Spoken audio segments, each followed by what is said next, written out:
Don't you love when you see a sequel and it's basically the exact same as the original, and then they make a third movie and it's the exact same as the original? Same plot, same concept, same characters, just a few new changes here and there. That has been the definition of the Southwest Classic over the last decade, as Texas A&M, once again in a close call, finds a way to secure the dub 21-17 in Arlington. Welcome on into the SEC Unfiltered postgame show. He's Dave Shumate. I'm Cole Thompson, breaking down everything that we saw in Arlington. But real quickly, make sure that you hit the subscribe button down below, because this is your number one source for all things SEC moving forward. Download the podcast version of the show wherever you get your podcast listening systems. Follow us on the socials at SEC Unfiltered. Follow Dave at Mock 10 Sports, me at Mr. Cole Thompson, and check out all of our great work found at secunfiltered.com. This postgame show is brought to you by our friends over at RHOBACK. Look good, feel good this upcoming fall with RHOBACK.com when you use the promo code SECU for 20% off your first purchase. We all know that the fall pictures are going to be on the horizon. Don't you want to look good in those folks? Make sure you do so at RHOBACK.com. Dave, I don't know who is happier about this game being out of Jerry World. Jerry Jones, because he no longer has to hand the trophy over to a Texas A&M alum. Me, because I hate neutral site games. Or simply Arkansas, because death, taxes, some dumb, minuscule play, and eventually a win for the Aggies has been the MO in Arlington. Oh, 100%. It literally, you could have took a script from any of the games since Arkansas has been in the SEC, and it was very similar to this outside of one or two. I mean, it just came down to this game is going to come down to a play or two. It did. It just feels like sometimes A&M Arkansas outplays A&M in these games, but it's dumb penalties, dumb turnovers, as we're talking about here for the most part. I mean, when they had 2 turnovers, A&M won the turnover battle. Player plus 3. Arkansas was -3 in turnover margin. And how many penalties? Double-digit penalties, 10 penalties. Same song and dance. That's not going to win football games against anybody. Double-digit penalties, -3 in the turnover margin in this game. It's just ultimately not going to get it done. I don't care if you held the offense in check for Texas A&M for most of the night, the rushing yardage, except until that fourth quarter. They put together that long drive. And Deke Adams, the defensive line coach, he had Arkansas's 2 deep, like their second string defensive line on that entire drive until they got to the goal line. It was kind of too late at that point. It's just that's what happens. You turn the football over like that, you commit that many penalties, you leave teams in the game, and A&M takes advantage and dominated the fourth quarter. Dave, it truly is. Have you ever seen the movie 22 Jump Street, where they make all the meta jokes about how it literally is the same thing? We're going to do the exact same stuff. It's the same game every single year. It's the same MO. It's the same mental mistakes. It's the same shooting yourself in the foot. It's the same Texas A&M capitalizes. They have their rocky moments. You see a promising drive, and ultimately somebody on the defense stands out. Today it was Nick Scorton in the fourth quarter. The big Purdue transfer coming on in last season, led the Big Ten in sacks, was supposed to be one of the favorites to go ahead and hoist up the SEC Defensive Player of the Year.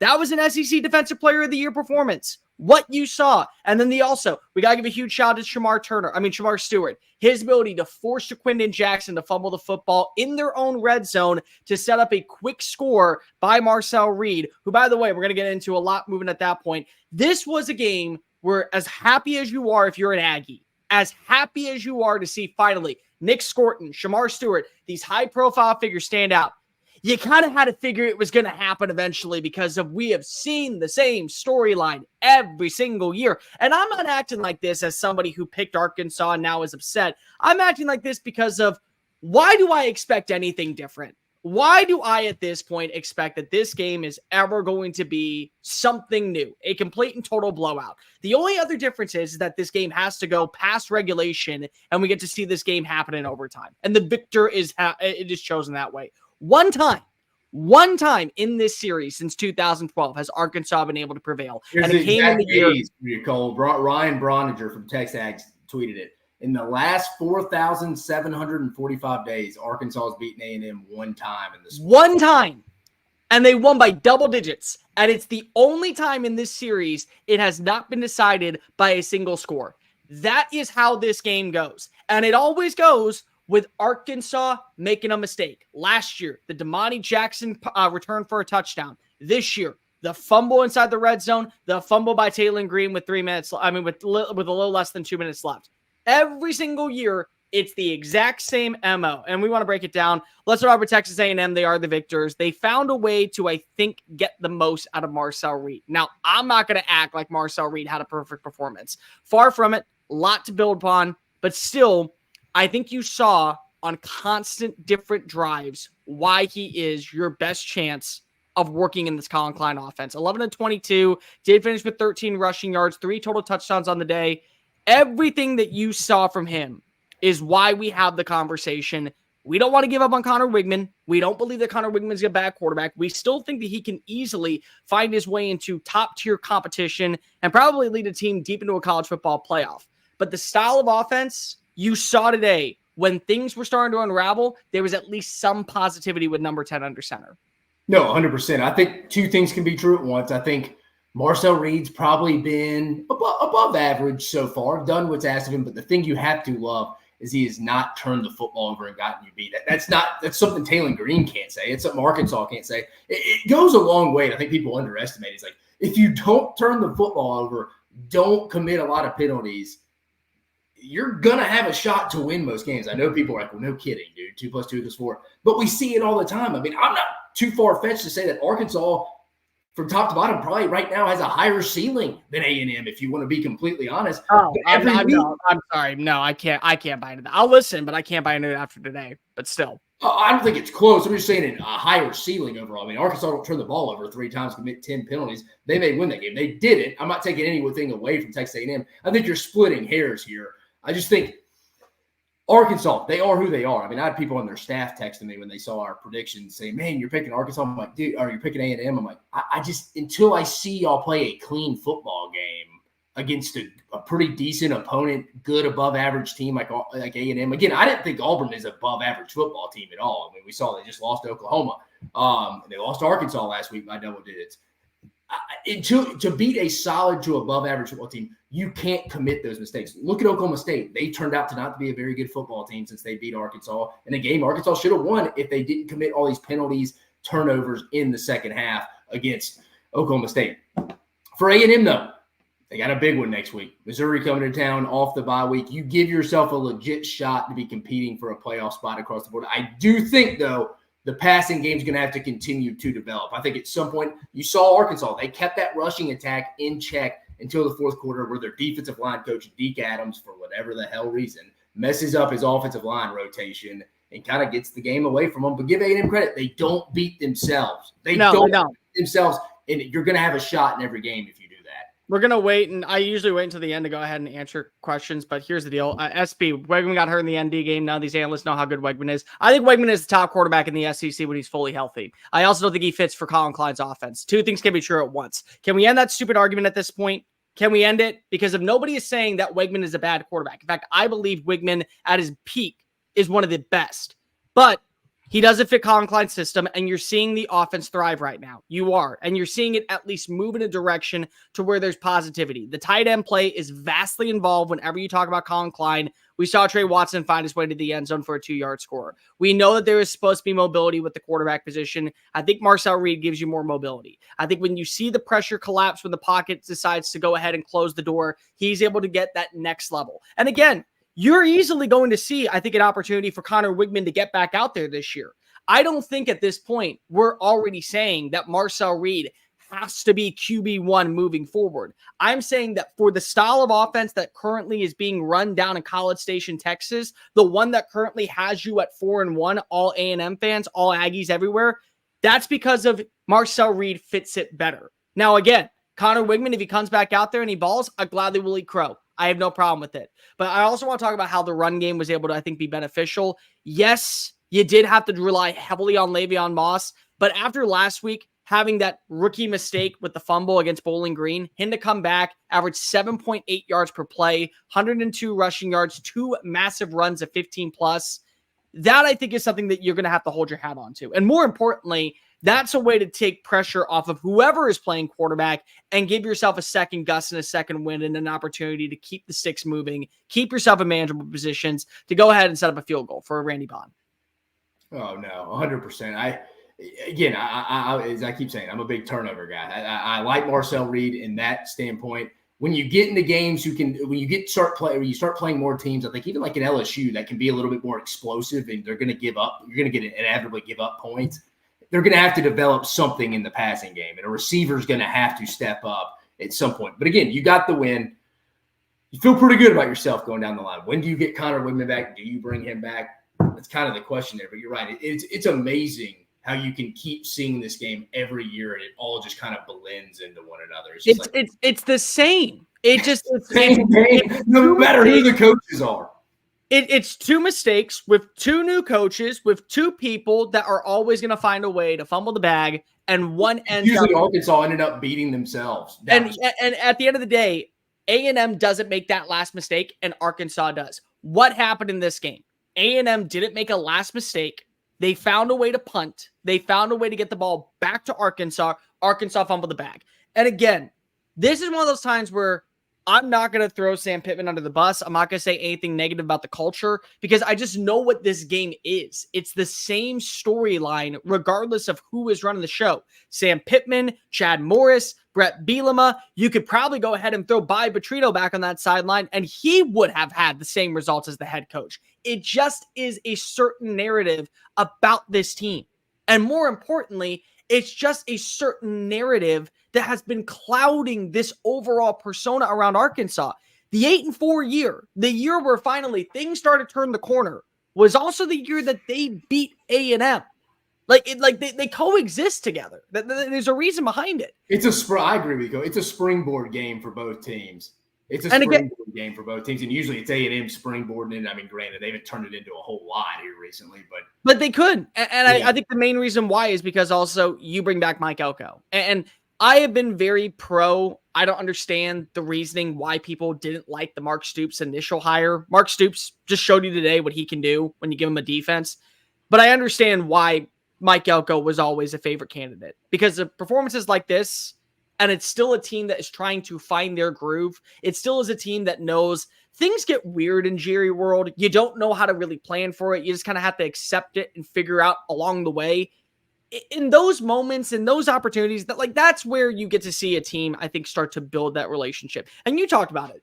It's a springboard game. This is a game that can catapult you now to feeling like we can take on anybody when we deliver A- performance. If we give our A+ performance, we're going to win this game. Not only are we going to win this game, we're going to win by double digits because it wasn't an A+ performance. It was a solid B overall outing from the offense. It was an A- performance from the defense. And guess what? They found a way to win. They found a way to continue the tradition of bringing home that trophy to College Station. And now they get to go ahead and play a ranked matchup against a Texas A&M. Against a squad. There's a very good shot that I don't think it will, but I think that there's at least an opportunity to where SEC network goes there. Absolutely, they have to. But think about this, Dave. This is one of those games where you get to catapult yourself, carrying that momentum into what could be a promising rest of the season. Yeah. Number 11, Missouri. Number 14, LSU. At South Carolina. At Auburn. New Mexico State. Without Diego Pavia. Mississippi State and Texas. I mean, at this point, it does feel like 9-3. 8-4 for sure. 10-2 is not out of the realm of possibility. The Notre Dame game, as bad as it was, I think that you now have an identity of how you want to go ahead and attack defensively. I think that now you can know what can and can't work offensively. I think you put yourself in a good situation to see growth and maturation with a lot of these young players. A&M got an ugly win, but A&M got a win. That is the biggest storyline you can take away. They're going to make their hay in those games against LSU, Missouri, and at South Carolina. I think those three games are really going to write the script to, I think, Texas A&M season. I think they get Mississippi State. Texas, they can certainly get at home, but that's so far down the road. But, I mean, I think those three games are really going to set, like you said, if we're talking 8 or we're talking 9, potentially 10 if they were to get all three. I'm not ready to say that yet, but the passing game's got to develop at some point. And again, we talked about it in the comments. Some fans, do we see Connor Wigman? I talked to people over there he didn't even practice last week. It was Marcel Reed the whole time. So I don't know if Elko keeps going in with this. We'll announce at game time each week. So I don't know, a little gamesmanship, make people prepare for both. But again, there's not really any film on Connor Wigman out there except for the first game and a little bit of last year, but it's a totally different system. Fair enough. Go ahead and send us your comments. If you give us a super chat, you jump the line. SB, I can respect people saying Reed Lions offense better. TBD for me. Fair. You have 3 games of evidence. One really, really good. One hit and miss. And one a neutral site game. I get that. A&M is going to win ugly and never, ever, ever get credit. Bo, I'm giving them credit. They won a football game. They won ugly. They have an opportunity to go ahead. I think you could attest to this. If you told A&M fans they were 4-1 after 5 and they played majority of those games with their backup quarterback, if you told them that going into the year, they're like, we'll take that. Yeah, I think many people will. I think many people in year 1 of Mike Elko will take 9-3 and they will call 100%. That a massive win, especially if they get ranked wins against, let's just say it's Missouri. Let's go ahead and keep calling them, let's just say LSU. Let's say they play close against Texas. It's ugly, it's nitty, but you know what? It's a physical brand of football. That's the physical brand that's needed for Mike Elko to work this team in the direction he has. A&M doesn't give out the fake punt. They win by probably another 7. Yeah, that was a tough call. You called a timeout to call a fake punt. I don't know if you win by 7, but it was just a terrible call by Arkansas. Yeah, Bo, keep calling them average. Nobody's calling them average. We're calling them that it was a tough win. It was a physical win. That's what it was. Complete and totally. If you want to go ahead and act that way, be my guest in the comments section and burn us later. Arkansas, let's talk about them. You get the one. You get the one fake punt. It works. Why are you going for a fake field goal? Like you get one. You get one trick play to throw the defense off the ledge. You got it. Why you go for it again? And you call a timeout. You call a timeout to go run. It's so frustrating.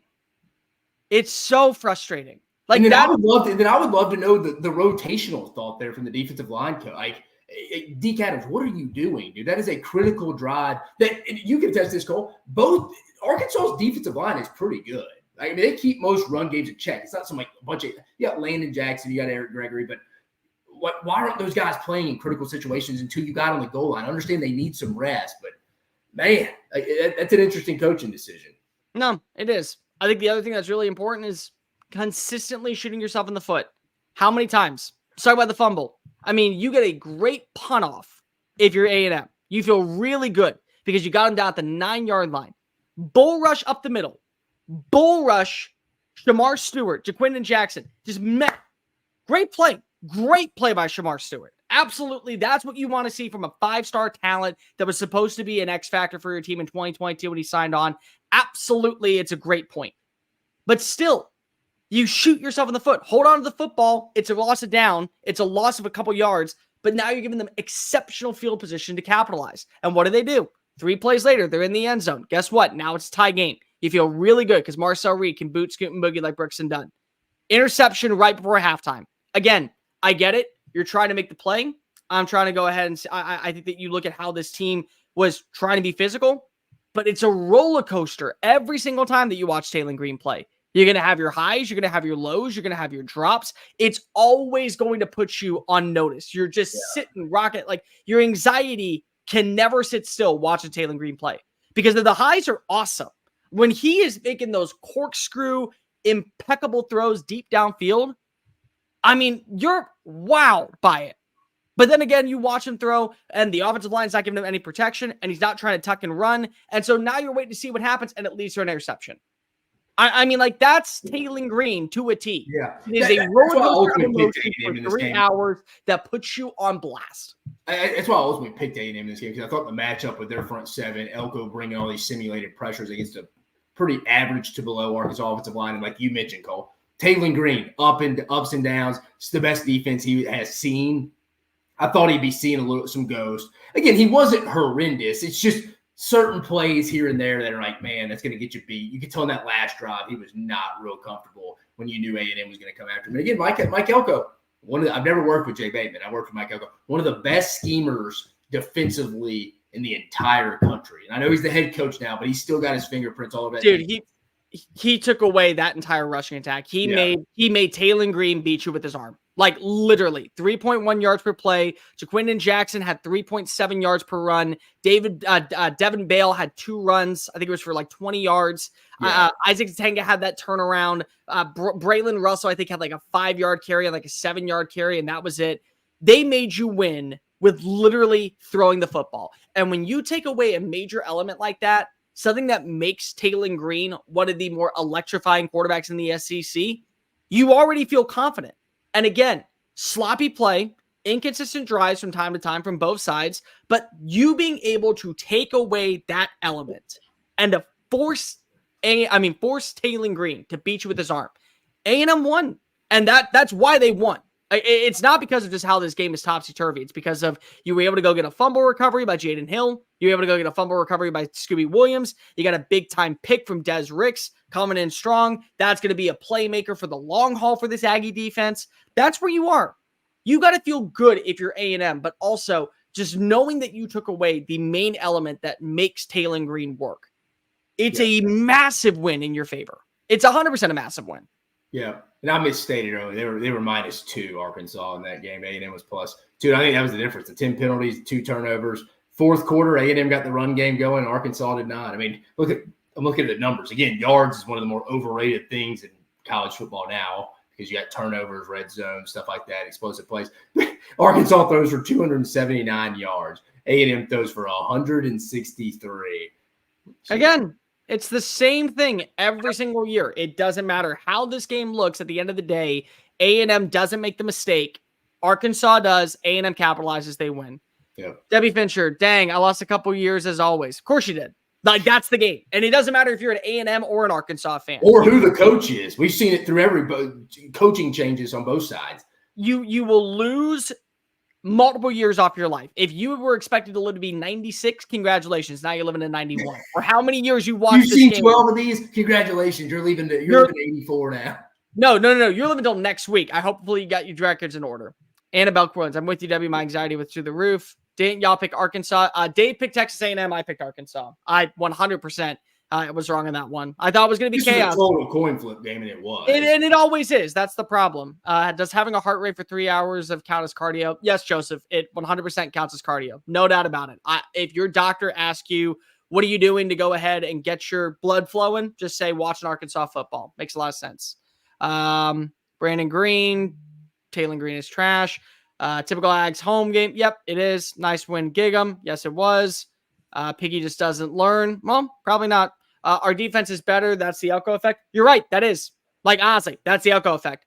Elko had the main reason why Mike Elko got hired, not just because of his background of working at Texas A&M, is because of they want to have that mean wrecking crew style defense, and they have it. And it's the very light version, but here's the thing. It's going to get better because Mike Elko knows how to recruit, but more importantly, Mike Elko knows how to develop. And Mike Elko has done that for years, whether it be at Bowling Green, whether it be at Wake Forest, whether it be at Notre Dame. He's never had a bad defense. Last year at Duke was probably one of his worst defenses, and they still were great. The year before, keep in mind, that was the 103rd ranked defense, and they finished 56th in the country or better in almost every single metric on the way to going 9-4. And that was with like 3 stars. This is Texas A&M. You could easily get multiple 5 stars for a defense. I expect multiple 5 stars to come into this unit. Yeah. Aggies win, but we need to exercise Klein's play calling and Reed's accuracy. Reed's in his 4th career start, third career start, 5th career game. I mean, yeah, I'm not saying that things were perfect. I do see an image. I do see a vision more so with a guy like Marcel Reed right now. And if things do get better, again, A&M is going to win every game close, but A&M is also going to win games. And that's the key word here. You're not losing games. You're walking away with the wins. A&M can finish 9-3. Yes, they could. 100% yes, they could. I will not. If you tell me A&M goes 9-3 this year, will not be shocked in the slightest. What'd you have them going? I had them 9-3. And I had them 8-4. So they're right on path. They 100% are. They win next week. I feel pretty good about that. Yeah. Ags go 9-3 this year.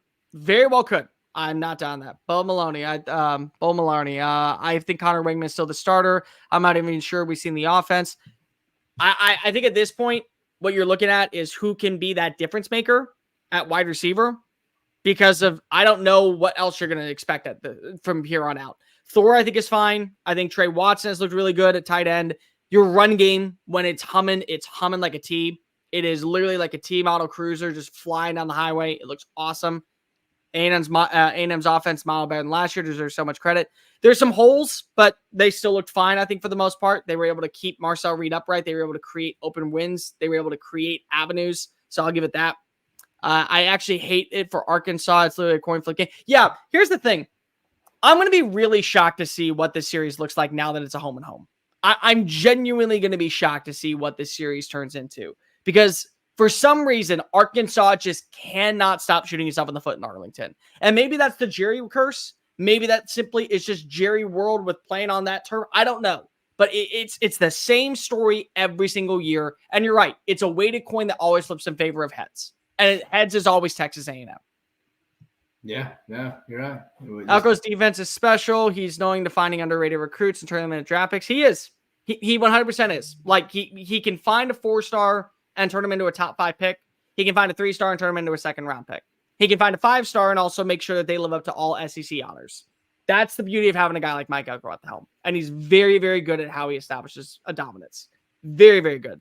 Before we get out of here, overall thoughts, Arkansas moving forward, because it feels like at this point, you are what you are. You're going to continue to make the same mental mistakes over and over again. You might be able to pull out some tough wins. I think that they still can, 100%. But at some point, it just feels like every single major milestone that comes your way, for you to be able to secure a marquee win, you're the one giving up the win. A&M fought hard and they earned that win, and I'm not going to take that away from the Aggies because they did. But I'm not going to say that they did not have a little bit of help pushing them over the edge. And that was all on Arkansas making mistakes. No, 100%. I mean, Arkansas, you looking at it, you feel like probably if they want to get to 6, they probably needed this one today. Again, still a long season in front of us, but they get Tennessee next week. That'll be tough. Maybe they get LSU off a bye week, and LSU's playing Ole Miss the week before. LSU usually doesn't play well in Fayetteville. Maybe, but November's going to be tough. But I don't know. You feel like that's one. And again, like I keep saying, momentum internally in these programs is bigger than ever. So you still got to have your goals and aspirations to motivate your team on a weekly basis when it's really everybody's kind of looking out for number one between the coaches and players. So you got to keep that going. A&M, me and you talked about it, Cole, massive one next week. Massive one for them and Missouri. That's a big one. That's the big. I mean, that's the game of the. That's definitely the game of the week in the SEC next week. I would say if it's not the game of the week, what's going to happen is we're going to have another version of what we saw earlier today down in Oxford, where a team that's not supposed to win does win, and it kind of makes this one feel a little bit second fiddle, because the only conversations that we're having is what does the future look like down in Oxford. But right now, yes, I would agree. Game of the week, without question, has to be Missouri versus Texas A&M. And again, it's kind of feels like a must win for both these teams for different reasons. More so for Missouri, and they're going to be well rested, where if they look rocky after having a week to prepare and A&M still doesn't know what's going on at quarterback, that might say a lot more about Missouri than it does A&M, even though it will say plenty about the direction A&M is going underneath Mike Elko. But for today's Shumate, I'm Cole Thompson. Like, rate, review, subscribe. Make sure you're following us on all the social channels, TikTok, Facebook, Instagram, Twitter at SEC Unfiltered. Download the podcast version of the show. Check out all of our great work found at secunfiltered.com. And make sure that also you just go ahead and follow us along wherever you may be. Hit that subscribe button down below. Dave, we'll be right back in 15 minutes, breaking down everything that we saw from the Plains of Auburn. But for today's Shumate, I'm Cole Thompson. Peace.